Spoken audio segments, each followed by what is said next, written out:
that gene also.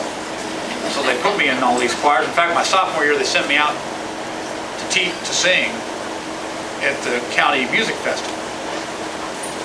And I swear, I sang my solo, and the judge sat there and looked at me, and he put the 3 down there, which I think is the worst grade you can give. And then I went back up, and he came up to me, he was really nice to me, shook my hand, and then they handed me the grading sheet, and just had 2 words on it.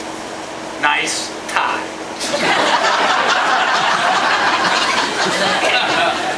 So I figured we'd try. My mom and dad said, well, okay, well, he's not going to do that. We'll try band. Maybe that'll. So in 5th grade, my dad took up band and started playing. It was a small school, you know what I mean? They don't have a big band. I was playing saxophone, playing not very well. And so, I was just not very good at it. And in a small school like that, they want to make sure that they keep people in band. So if you were going to quit band, I mean, you had to go meet with Mr. Munson personally, okay? And he would give you a long lecture about how you cannot quit. You can't let down. From 5th grade on, we've invested in you. Your mom and dad bought that saxophone. We only have 3 people in the saxophone. We really, really need you, okay? Well, I was scared. I was nervous. I was horrible. And I went up to Mr. Munson. I said, Mr. Munson, sophomore year in high school. I said, Mr. Munson, I'm going to quit. He said, you know, Jay, I think you're making the right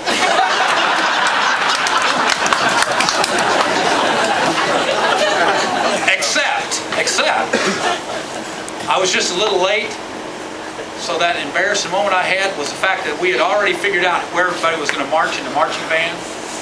So I made the football team, I was saying, and I made the traveling squad, which meant that even as a sophomore I was dressing out then, but we had still few people that I had to stay in the marching band. So at halftime, I would run off the field, okay, and I would put on this huge uniform, okay, this huge uniform over there, and I would go out and I would march with the marching band at halftime.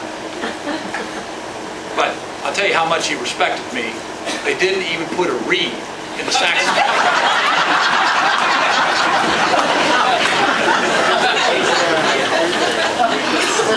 I didn't ever have to hear the coaches yell at us halftime that whole year. This was great. I didn't come running down. I'd take off the uniform and go back out on the field.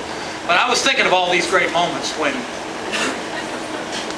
about 2 years ago, I got a letter from DeSoto, my hometown, indicating that I had been selected for the DeSoto High School Hall of Fame.